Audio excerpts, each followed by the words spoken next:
Здравейте хора! Преди около година и нещо направих едно клипче за моя комплект за оцеляване. И от тогава доста така съм се апдейтнал, има доста неща, които още не съм направил и предстоят. Като цяло всичко е в главата ми, има го като идеи, има още много неща всъщност, които да ми хрумнат реално, които да прочета, които вие да ми дадете като съвет. Но общо зато искам да ви покажа какво съм направил за последната година и нещо. Или поне част от това, което съм направил. В случая това е раницата ми за оцеляване, освен пакета, който предния път ви показах, който е с по-малки размери, и този джобния, който ви показах. Ако не сте гледали, между другото, ще оставя линк долу в описанието на клипа. Може да погледнете, да видите за какво става въпрос, ако сте пропуснали. Освен този пакет, направих и по-голяма разширена версия. Тоест една моя стара раница, я прекроих, малко я подсилих на места, и идеята е да събира повече работи. Ще видите малко храна. Храна е силно казано, по-скоро джобен бензин. Джобно гориво. Да. Така, добре. Да ви покажа освен как изглежда. Ето това е раницата. Нищо особено не е. Направил съм с такива на циповете връзки за по-лесно, по-бързо отваряне, по-бързо набиране на циповете. Удобна закачалка с карабинер, да се закачи тази неща. Отпред съм направил така, че да може да се захваща за гърдите, да се закачава за гърдите, както и това е закачалка за колана, един вид, за да стои стабилно на гърба. Тук съм сложил една кутия, да речем, където си държа един от ножовете.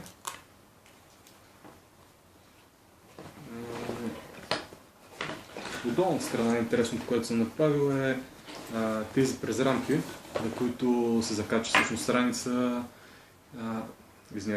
палатка или спален чувал, евентуално шалте, примерно.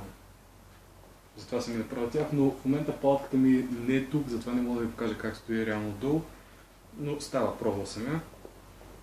И ако искате да започваме с нещата, които има вътре. Първо започваме с малкия джоб. Това е, за което ви говорих, така нареченото джобно гориво. В случая аз съм избрал бомбони. 200-300 грама бомбони. Дават енергия, не вземат много място, освен това са захари отсветители, т.е. не се и развалят. Много трайни са.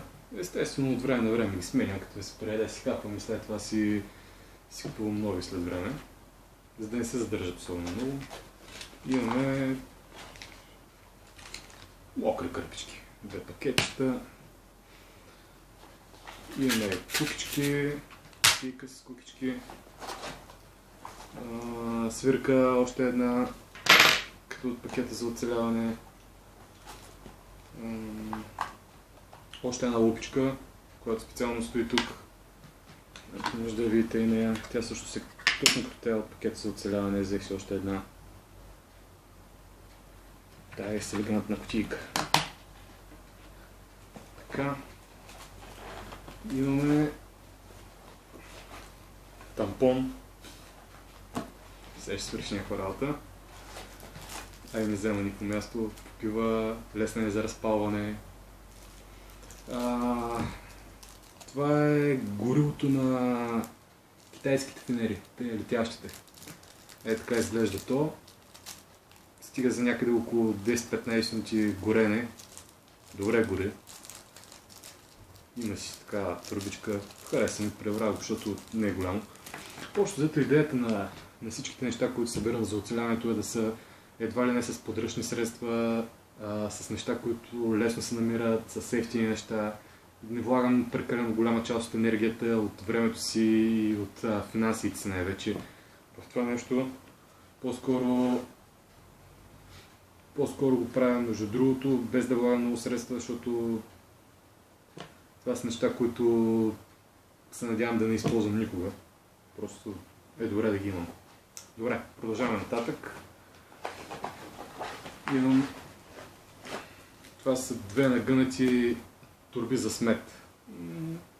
Например, мисля си, че мога да при един по-обилен дъжд мога да си увия дрехите в тях или да си ги сложа в раницата и да не се намокрят, или при пресечение на по-дълбока река.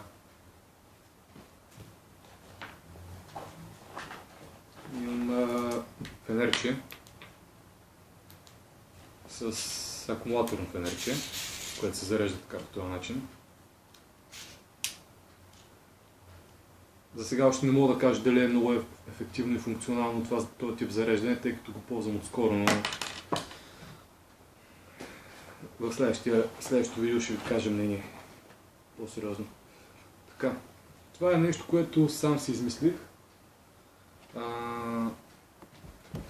Значи, това нещо по принцип замества тефтери, листове, бележки, служи за писане, за чертане на карти, на маршрути, водене на бележки. Единственото, от което се нуждаете, за да се направите такова нещо, е стара фонокарта или карта от казино, всякаква пластика, може и стара дебитна карта, примерно, която се изтърква отгоре с една шкурка, за да стане така бяла. И след това отгоре с един молив се пишете без никакви проблеми. Даже и под вода може да се пише. Мокрете го и пак може да се пише върху него. Хубавото е, че ако просто го преверете в джоба, няма да се изтрие информацията. Ако искате да я изтриете, просто я търкате по-силно с пръст или с мокър парцал и се изтрива. Съответно това го правим използваемо многократно.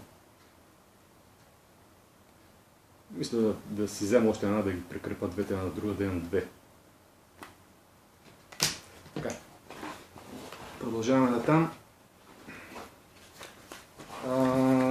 Такъв мултитул. Клещи.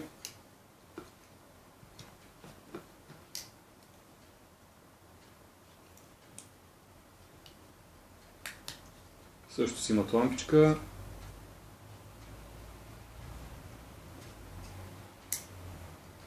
Имат си някакво примитивно трионче, нож, които са доста елементарни, но бих свършили някаква дребна работа. По-скоро главно го нося заради клещите. Другото не е бонус. Както казах, това също не е скъпо, не влагам особено големи средства в това нещо, поне на този етап от живота ми.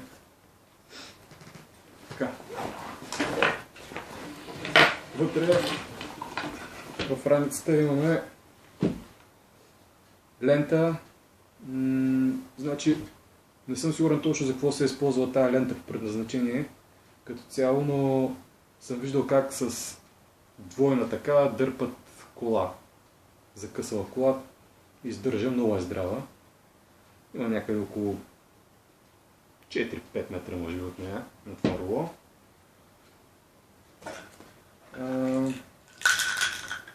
Малко лекарства, аналгин, една сериозна запалка, мъжка, не съм сигурен дали не я показах в предния клип.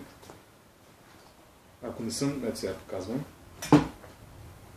Камче, алуминиево, за претопляне на вода, за преваряване на вода, за готвене, много функционално.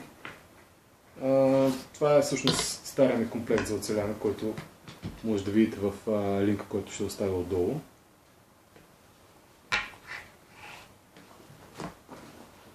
Имам свински опашки. Свински опашки, 10 на броя, с такава дължина. Знаете за какво служат свинските опашки. Смятам, че биха влезнали в употреба, даже и за сглобяване на заслон биха били полезни. Компас. По-малък компас, който между другото смятам да сменя с компаса от пакета ми за оцеляване, който е в пъти по-голям. Този е доста по-компактен и би ми осигурил място за други неща.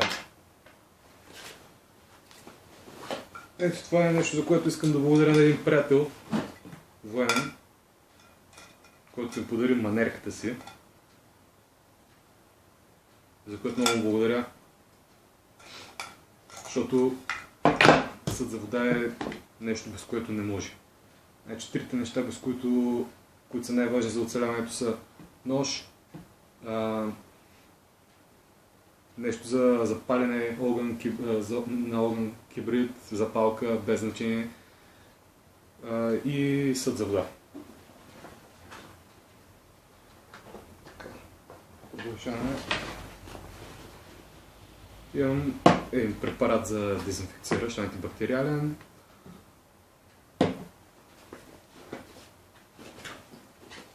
Още една запалка. Малко паракорд. И знам, че не е жизненно важно, но тъй като ми е останало място, пък и обичам музиката. Едно радио. Джобно радио. С батерии сменяеми. Така. И не на последно място, разбира се, ножен. Между другото, мисля, че не съм ви го показал в предния клип, тъй като всъщност не съм, тъй като го имам от сравнително скоро време. Взех си нов нож с удобна дръжка. Хубава стомана, шведска. И цяло добро изпълнение. Пак не е много скъп, около 15-17 лева е ножа. Както казах, не обичам да инвестирам извънредно много средства в това ми начинание. И така. Значи за момента толкова. Определено ще има и други неща, но може в последствие ще направя още един клип. Хрумно ми е как да направя... Да, сега сетих. Вилица и лъжица в едно, тъй като наскоро гледах в някакви сайтове, свързани с къмпинг екипировки, че продават вилици и лъжици от някаква измислена пластмаса на някаква невероятна цена. Реших, че просто това няма да се случи и ми хрумна как да се направя вилица и лъжица. Така че, ако ви е интересно, компактна вилица и лъжица съответно, нали, аз няма да откривам топлата вода. Ако ви е интересно, следващия клип, който ще направя, най-вероятно ще е точно с това. Как да си направим сгъваеми вилици и лъжици. И така. Това е всичко от мен за сега. Чао!